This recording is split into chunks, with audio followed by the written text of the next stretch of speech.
तो tangent and normal शुरू हो गया था बच्चों। एप्लीकेशन ऑफ डेरिवेटिव डेट 9 सितंबर 2020। टेंजेंट्स और नॉर्मल का लेक्चर 1 नहीं देखा तो पहले देख लो। उसमें क्लियर कट लेक्चर दिया गया था कि इस टॉपिक से आएगा ही। कोरोना लेकर के सिलेबस को कम किया गया है तो और इम्पोर्टेंट हो गया, बट नहीं भी कम करता तो भी टेंजेंट नॉर्मल से क्वेश्चन आपके मेंस में, एडवांस में, एनडीए में और स्कूल एग्जामिनेशन में टेंजेंट्स और नॉर्मल से क्वेश्चन वैसे में भी आना था। इंपॉर्टेंट क्वेश्चन है। एक लेक्चर में कुछ इंपॉर्टेंट क्वेश्चन करवा चुका हूं, कुछ अभी करके देखते हैं हम लोग। अब देखो इस क्वेश्चन को देखो बच्चों, find the equation of normal to the curve. बहुत बार आया है सब तरह के एग्जाम में। 3x square minus y square बराबर 8। ये जो नॉर्मल है वो पैरेलल है एक लाइन के, x प्लस 3y बराबर 4 के। तो इसी डायग्राम पर आप लोग हर क्वेश्चन में डायग्राम बना लेना। मैं बार बार कितना बनाऊंगा गंदा हो जाएगा। वैसे एक लाइन है, ये लाइन है। इस लाइन के पैरेलल कौन है? इस कर्व पर जो नॉर्मल है वही इस लाइन के पैरेलल है। तो हम लोग पहले लाइन, अगर ये L है तो पहले इस लाइन का स्लोप निकाल लेते हैं। और लाइन L क्या हो जाएगा? 3y बराबर माइनस एक्स प्लस 4 है ना। तो y बराबर minus x by 3 plus 4 by 3। 3y बराबर माइनस एक्स प्लस 4, तो y बराबर minus x by 3 plus 4 by 3। तो इससे स्लोप कितना हो गया? इसका स्लोप जो है वो हो गया माइनस 1 बाई 3। अब यही स्लोप किसका हो जाएगा? Therefore slope of normal, normal का भी स्लोप कितना हो जाएगा? स्लोप ऑफ नॉर्मल भी जो है वो माइनस 1 बाई 3 हो जाएगा, क्योंकि नॉर्मल इस लाइन के पैरेलल है, नॉर्मल ही इस लाइन के पैरेलल है। तो अब हमें स्लोप ऑफ नॉर्मल ही पहले से मालूम है, इसको ख्याल में रखेंगे। अब इसको हम लोग डिफरेंशिएट करेंगे इस पूरे इक्वेशन को। 3x square minus y square बराबर 8। इसको differentiate with respect to x, this is 6x minus 2y dy by dx बराबर 8 नहीं 0 है ना। 2y dy by dx 6x dy by dx बराबर 3x बाई y हो गया है ना। बट इस पूरे चैप्टर में आपको बताया गया है कि dy बाई dx का आचार डालेंगे हम लोग। dy बाई dx का कोई काम नहीं है। मेरे को ये dy बाई dx चाहिए इस पॉइंट P पर, x1 y1 पर। तो ये जो है वो 3x1 y1 हो जाएगा, ठीक है। तो ये स्लोप हो जाता किसका? ये स्लोप हो जाता टेंजेंट का। ये स्लोप हो जाता टेंजेंट का। टेंजेंट का स्लोप ये हो जाता। तो स्लोप ऑफ नॉर्मल कितना हो जाता है? देयरफॉर स्लोप ऑफ नॉर्मल, इसी में आप लोग बोलते हैं कि टेंजेंट और नॉर्मल आपस में 90 डिग्री पर है, तो m1 इंटू m2 बराबर -1 हो जाएगा। उस हिसाब से slope of normal comes out to be minus y1 by 3x1 हो जाएगा। Minus y1 m1 into m2 बराबर -1 3x1। ये स्लोप ऑफ नॉर्मल हो गया। बट ऊपर हम लोग स्लोप ऑफ नॉर्मल पता लगाए हुए हैं। ये देखो स्लोप ऑफ नॉर्मल तो यहाँ पर -1 बाई 3 है। This gets cancelled, this gets cancelled and our answer, मतलब आंसर तो नहीं बट x1 और y1 जो है वो बराबर हो गया। एक बार x1 और y1 जैसे ही हमारा बराबर हो गया, x1 y1 जैसे ही बराबर हो गया, तो इसको आगे जब अप्रोच करेंगे, एक बार x1 y1 बराबर हो गया तो आगे तुम ही लोग बताओ क्या होगा। x1 y1 बराबर हो जाने से अब आगे कैसे अप्रोच करेंगे? कुछ बताओ। ये जो पॉइंट P है, परसों भी बताया था, ध्यान से देखोगे। एज ये जो पॉइंट P है x1 y1, ये टेंजेंट पे तो लाई करता है, ये नॉर्मल पर भी लाई करता है, बट ये कर्व पर भी लाई करता है। Lies on curve, curve 3x square minus y square बराबर 8। तो ये कर्व के इक्वेशन को भी सेटिस्फाई कर जाएगा। सो दिस इज 3x1 की स्क्वायर माइनस y1 की स्क्वायर बराबर 8। बट x1 और y1 तो बराबर है ना। इस y1 के जगह पर x1 शामिल कर लेते हैं। आप बताओ कितना हो जाएगा? आप ही लोग बताइए कितना हो जाएगा। तो दिस इज 3x1 की स्क्वायर माइनस x1 की स्क्वायर बराबर 8, 2x1 की स्क्वायर बराबर 8, x1 की स्क्वायर बराबर 4 and x1 comes out to be +2 भी हो जाएगा, -2 भी हो जाएगा, और y1 x1 बराबर का है, तो y1 2 भी हो जाएगा और y1 मतलब -2, मतलब 2 -2 और ये हो गया। अब हमें क्या निकालना था? इक्वेशन ऑफ नॉर्मल निकालना था। Therefore equation of normal, equation of normal का y माइनस y1, और y1 एक बार जब 2 को ले रहे हो x माइनस x1, तो x1 में 2 को भी लेना पड़ेगा क्योंकि x1 y1 बराबर है, बराबर नॉर्मल का स्लोप। तो नॉर्मल का स्लोप कितना था? स्लोप ऑफ नॉर्मल था -1/3। इससे तुम -1/dy/dx भी कर सकते हो, उतना ही आएगा। इससे इक्वेशन क्या लिखा जाएगा? इससे इक्वेशन हो जाएगा 3y - 6 बराबर -x + 2, और you can say x + 3y बराबर 8। ठीक है, बट एक और पॉइंट था, इससे भी हो सकता था y माइनस y1, तो ये y +2 हो जाएगा, x माइनस x1, तो ये +2 हो जाएगा, बराबर slope of normal is -1/3, this is 3y + 6 -x -2, this is x + 3y बराबर -8, तो दिस x + 3y बराबर -8, और x + 3y बराबर -8 और x + 3y बराबर 8 इस क्वेश्चन का आंसर आ जाएगा। मजाक में क्वेश्चन टफ हो जाता है, अगर आप लोग सीधा x1 y1 ऐसे करेंगे तो गड़बड़ा जाएगा। डायग्राम का प्रैक्टिस रहेगा तभी आप लोग सिर्फ 12th का ही टेंजेंट नॉर्मल नहीं, 11th क्लास में जो कोऑर्डिनेट ज्योमेट्री में एक सेक्शन था equation of tangent and normal to parabola, circle, hyperbola और एलिप्स, वो चारों आपको 11th वाला याद करने का जरूरत नहीं है। अगर 12th का टेंजेंट नॉर्मल क्लियर है तो 11th का भी कोऑर्डिनेट ज्योमेट्री का क्वेश्चन खींच सकते हैं। अब ऐसा दूसरा क्वेश्चन देखो, मैंने आज का दूसरा question, find the points on the curve.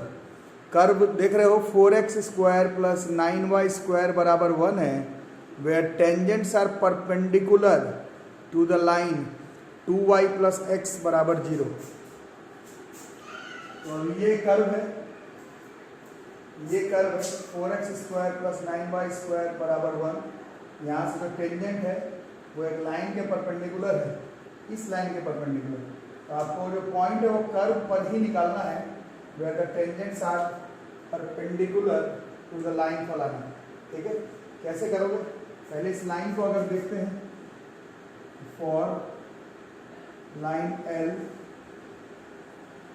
लिखेंगे तो क्या हो जाएगा? 2y बराबर -x, y बराबर -x/2। इससे स्लोप कितना हो गया? स्लोप हो गया -1/2, ये लाइन L का हो गया। अब हमारा जो टेंजेंट है, as tangent is perpendicular to line L, question में लिखा हुआ है, तो m1 × m2 बराबर -1 वाले कॉन्सेप्ट से क्या हो जाएगा? -1/, डायरेक्ट भी कर सकते हो, अच्छे जो लोग पढ़ने में हो डायरेक्ट भी कर सकते हो। इससे स्लोप जो है वो 2 आ गया। ये किसका स्लोप है? ये स्लोप है टेंजेंट का। ठीक है, अब आराम से इस कर्व को 4x² + 9y² बराबर 1 को डिफरेंशिएट करेंगे विथ रिस्पेक्ट टू x। कितना हो जाएगा? 8x 18y dy/dx बराबर 0, dy/dx बराबर -8x by 18y dy/dx -4/9 x/y। सही हो रहा है क्या? ठीक लग रहा है? -8x/18 दो के बाद 4 वाला नॉर्मल, बट dy/dx का कोई काम ही नहीं है इस पूरे चैप्टर में। एट पॉइंट x1 y1 ये -4/9 x1 y1 हो जाता है ना, और हमें मालूम है यही जो है वो स्लोप होता है कर्व का, और स्लोप ऑफ टेंजेंट हमें मालूम है। Therefore is -4/9 x1/y1 this comes out to be 2।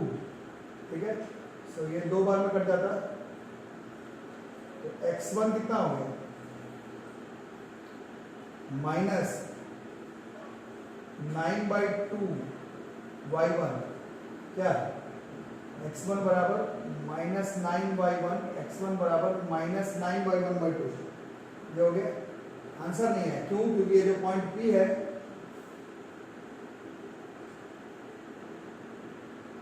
वो टेंजेंटवा पर तो लाई कर रहा है, नॉर्मलवा पर भी लाई कर रहा है, बट एक्चुअली में अगर देखो तो वो कर्व पर भी लाई कर रहा है। लाइज ऑन कर्व, कर्व है 4x² + 9y² बराबर 1, तो इसके इक्वेशन को क्या कर जाएगा? Satisfy. So this is 4x1² 9y1² बराबर 1। अब x1 की जगह -9/2 y1 का स्क्वायर है, तो बताओ कितना आ जाएगा? 4 इसका स्क्वायर, दिस इज 81/4, कितना? y1² + 9y1² बराबर 1, ये कट जाता है।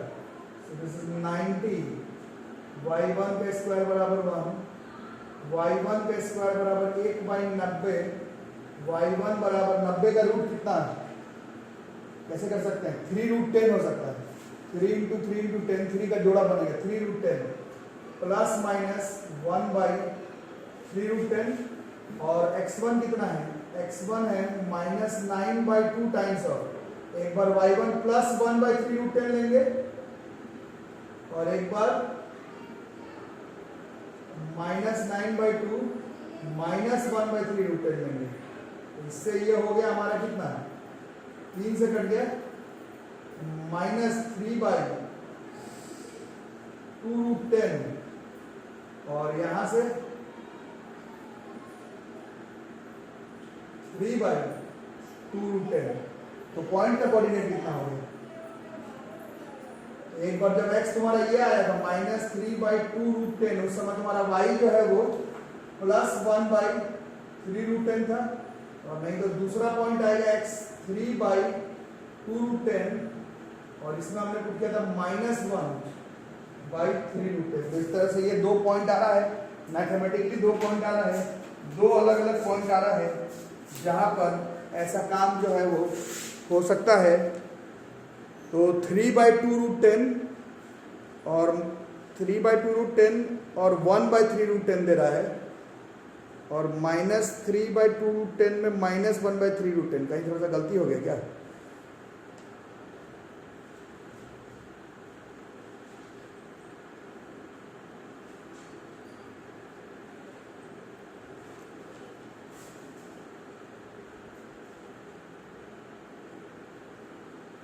-9/2, और y1 जब प्लस में लेंगे तो एक प्लस एक माइनस, एक माइनस एक प्लस आएगा, वो सही आ रहा है। ठीक है, आंसर यही होगा, सही है। अब इसको देखो, find the equation of tangent and normal to the curve x बराबर sin 3t, y बराबर cos 2t एट t बराबर 5/4। अब मेरे को पता नहीं है कि ये कर्व कैसा है, बट ये x और y दोनों का कर्व है, x बराबर फलाना, y बराबर फलाना, तो ये most probably pair of linear equation हो सकता है। कर्व जो है वो पेयर ऑफ लीनियर इक्वेशन का हो सकता है, उससे मेरे को कोई मतलब नहीं है, बट ये होता पेयर ऑफ लीनियर इक्वेशन का ही कर्व, बट उससे हमें कोई मतलब नहीं। ये पैरामीटर का क्वेश्चन है, अगर आप ध्यान से देखेंगे तो x भी t का पैरामीटर है, y भी t का पैरामीटर है। पहले पढ़े थे हम लोग इसको dy/dt, अगर पहले dx/dt कर देते हैं कितना देगा? sin 3t का 3 cos 3t, वैसे dy/dt cos 2t का -2 sin 2t, और दोनों को डिवाइड कर देते हैं तो dy/dx बराबर कितना हो जाएगा?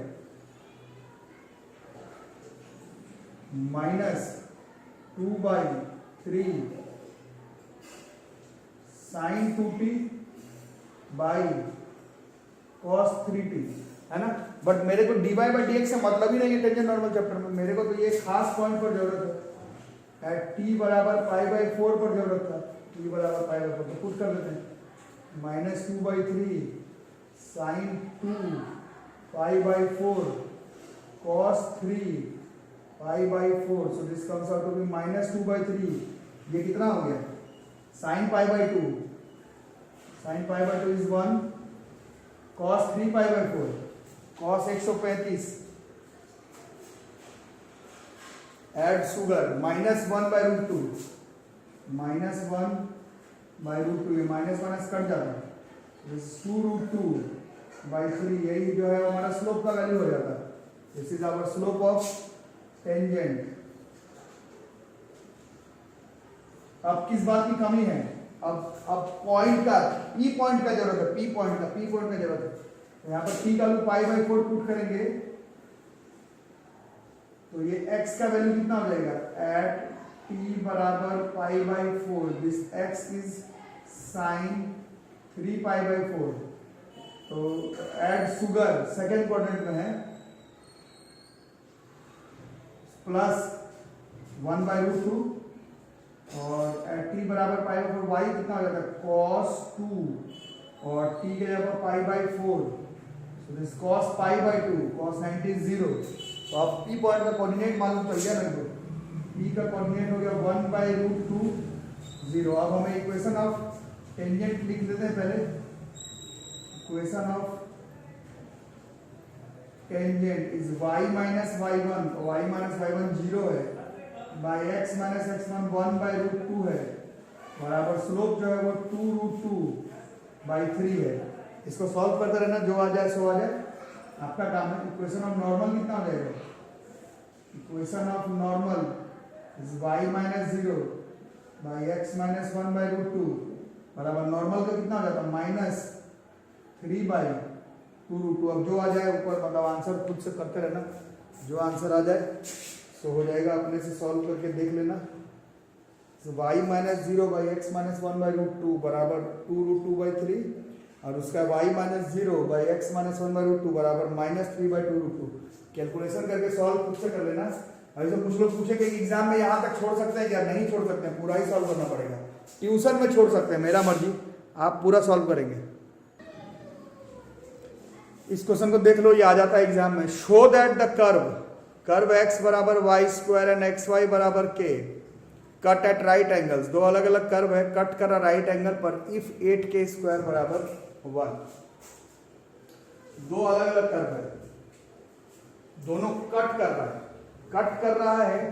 तो ये हमने 11th क्लास में सीखा था, 10th क्लास में, या फिर कॉमन सेंस भी कहता है, दो कर्व अगर कट कर रहा है 90 डिग्री पर, तो उस दोनों कर्व का जो टेंजेंट होगा वो भी 90 डिग्री पर होगा। और क्योंकि टेंजेंट का बात हो रहा है, तो टेंजेंट किस पॉइंट पर बनता है, एक ही पॉइंट पर। इसका मतलब है जो P वाला पॉइंट होगा वो दोनों कर्व के लिए सेम होगा, क्योंकि इसी पॉइंट पर पहले वाले का टेंजेंट बनाएंगे, इसी पॉइंट पर दूसरे वाले का टेंजेंट बनाएंगे, तभी तो कट कर रहा है। ठीक है, इस कॉन्सेप्ट को इस्तेमाल करते हुए बनाएंगे। इसका नाम कर्व 1 रख लेते हैं। तो फॉर कर्व 1, इसको डिफरेंशिएट करते हुए विद रिस्पेक्ट टू x, कितना हो जाएगा, ये हो जाएगा 1, ये हो जाएगा 2y dy/dx। तो इससे dy/dx बराबर हो जाएगा 1/2y, केवल dy/dx का कोई काम है नहीं इस चैप्टर में। At point x1/1, so this is 1/2y1 हो जाता है, और यही स्लोप हो जाता है पहले वाले कर्व का। एट पॉइंट फलाना, जहां पे टेंजेंट बनाना है। ठीक है, उसी तरह से दूसरे वाले को, इसको कर्व 2 मान लेंगे। फॉर कर्व 2, इसको डिफरेंशिएट करते हैं with respect to x।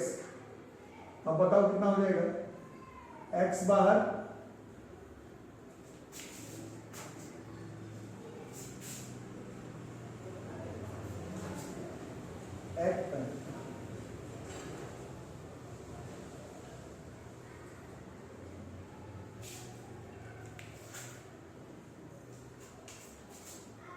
x बाहर dy/dx प्लस y बाहर, x को डिफरेंशिएट करेंगे तो 1 आ जाएगा, है ना, और k को करेंगे तो 0 आ जाएगा।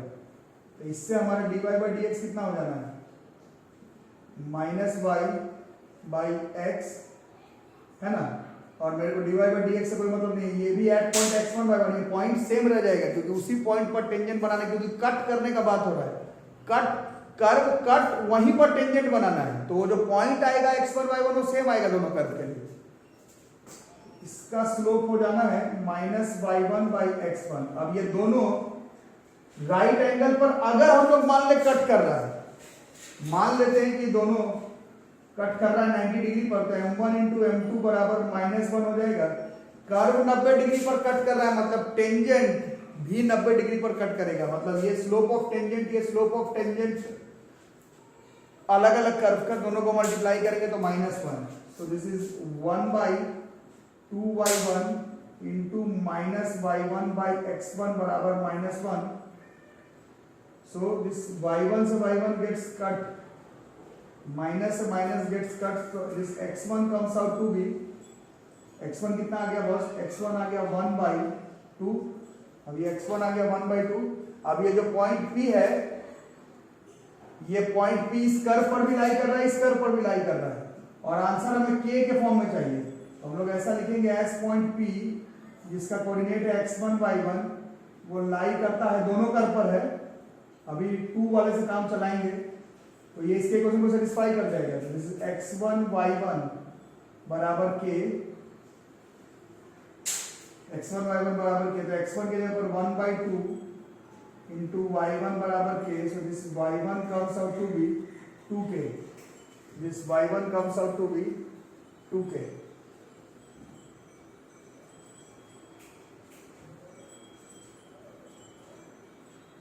ठीक है, और ये जो पॉइंट है वो पहले वाले कर्व पर भी लाई कर रहा है। ठीक है, अब ये एस पॉइंट P ये पहले वाले कर्व पर भी लाई कर रहा है, तो इसके इक्वेशन को भी सेटिस्फाई करेगा। दिस विल बी x1 की स्क्वायर बराबर y1 की स्क्वायर, x1 है 1/2 का स्क्वायर, दिस 1/4, एंड y1 का square this is 4 times of k square. ये 16k स्क्वायर बराबर बनेगा। कहीं पर थोड़ा मिस्टेक हो गया, कहाँ गलती हुआ?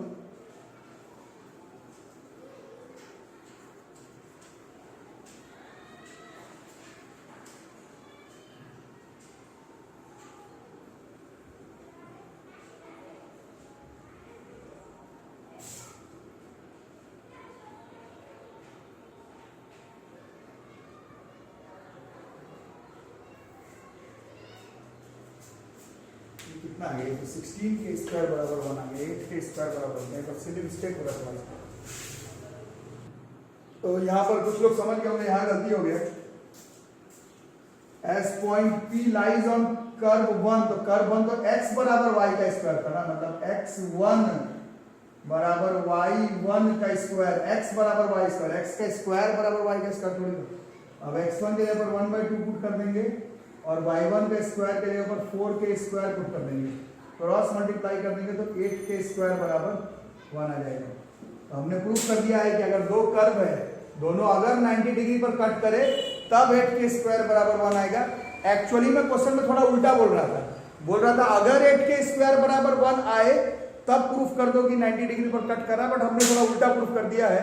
बट चलेगा, ऐसे भी कर सकते हैं, इधर से भी कर सकते हैं, ऐसे भी चलेगा। किताब में भी आपको ऐसे ही सॉल्व किया हुआ मिलेगा ये। ठीक है, लिखो जल्दी फटाफट। तो देखो बोर्ड्स के एग्जामिनेशन के हिसाब से तो आप लोग को मालूम ही है, कोविड लेकर के सिलेबस को बहुत छोटा किया गया है। उस हिसाब से बोला गया सिर्फ 7 लेक्चर में एप्लीकेशन ऑफ डेरिवेटिव पूरा निकाल देने के लिए बोला है। बट अब टेंजेंट नॉर्मल इतना इंपॉर्टेंट टॉपिक है कि हम लोग इसमें 1-2 क्लास और लेंगे, लेकिन टाइप्स ऑफ क्वेश्चन खत्म हो गया है। जैसे आज एक AIEEE का, अगले वाले क्लास में बहुत सारा और जो मेंस का क्वेश्चन है वो मैं बता दूंगा। आप लोगों का काम रहा कि आप लोगों के पास जो सिंपल वाला बुक है, मतलब जिसके पास NCERT है तो NCERT, RS अग्रवाल है तो RS अग्रवाल, RD शर्मा है तो एटलीस्ट उसका एग्जाम्पल, KC सिन्हा है तो एटलीस्ट उसका एग्जाम्पल, टेंजेंट नॉर्मल में जोर लगा देना। जितना ज्यादा क्वेश्चन बनाओगे उतना ज्यादा प्रैक्टिस होगी, क्योंकि इसमें टाइप्स ऑफ क्वेश्चंस नहीं है, प्रैक्टिस ही करना है बस। ठीक है, जैसे ये क्वेश्चन है tangent, find the equation of tangent to the curve, but वो जो टेंजेंट है वो एक्स एक्सिस के पैरेलल है। तो ये तो परसों सीखे थे, इसको dy/dx करते हैं, ये 1 आ जाता है और इसका कितना हो जाएगा, x का पावर -2 का डिफरेंशिएशन क्या होता है, nxn -1, तो -2/x³ यही होता है ना। तो ये कितना हो जाएगा, -8/x³, ये हो जाने वाला है। ठीक है, यही होगा। एट पॉइंट x1 y1 पर करते तो ये एक्चुअली में हो जाता है 1 - 8x1 का क्यूब। ठीक है, अब ये लिखा हुआ है कि ये जो टेंजेंट है वो एक्स एक्सिस के पैरेलल है, एक्स एक्सिस के पैरेलल मतलब इसका स्लोप 0 होगा। इसका स्लोप 0 होने का मतलब है 1 बराबर 8 बाई x1 का क्यूब हो जाएगा, इससे x1 का क्यूब बराबर 8 हो जाएगा, तो x1 बराबर 2 हो जाएगा। ठीक है, x1 की वैल्यू जो है वो 2 हो जाएगी। वैसे 11th क्लास में हम लोग पढ़े थे 8 का 3 क्यूब रूट आता है, एक रियल नंबर आएगा बाकी दोनों इमेजिनरी आएगा, तो उतना दिमाग इस चैप्टर में नहीं लगाना। y1 2 हो गया, मतलब x1 2 हो गया। अब y1 निकालते हैं, तो y1, अब ये जो पॉइंट होता है, ये जो पॉइंट होता है वो किस पर लाई करता है, वो टेंजेंट पर है, नॉर्मल पर है, बट वो कर्व पर भी है।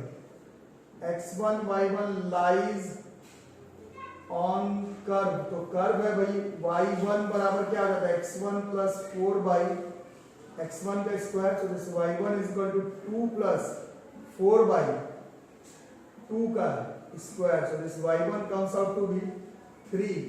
तो ये y1 की वैल्यू 3 है, y1 की वैल्यू 3 है, तो इसमें से पूछ रहा है कौन सा इक्वेशन को सेटिस्फाई कर सकता है, तो ये y बराबर 3 को सेटिस्फाई करते हुए नजर आ रहा है।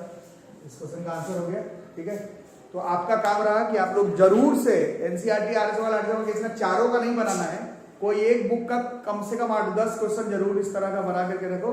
वैसे मैं एक क्लास और लूंगा टेंजेंट्स और नॉर्मल का, फिर हमारा ये टॉपिक जो है वो खत्म हो जाएगा। ठीक है, तो वीडियो को लाइक, चैनल को सब्सक्राइब करके चलो, और अब पीछे का भी रिवाइज करो। मैट्रिसेस एंड डिटर्मिनेंट अब धीरे धीरे सिलेबस जैसे जैसे आगे बढ़ रहा है, तो पीछे का अगर भूल जाओगे तो परीक्षा गड़बड़ा जाएगा। तो मैट्रिक्स, डिटर्मिनेंट, रिलेशन फंक्शन, अच्छा जिन लोगों का रिलेशन क्लियर नहीं है, 11th के प्लेलिस्ट में रिलेशन 0 से शुरू कर दिया गया है, तो अगर रिलेशंस क्लियर नहीं है तो 11th क्लास का मैथ्स से रिलेशन पढ़ना शुरू करो। अभी 1-2 ही लेक्चर हुआ है, 0 से पढ़ाया जा रहा है, तो बिल्कुल समझ में आ जाएगा। ठीक है, तो मिलते हैं अगले क्लास में, तब तक के लिए थैंक यू।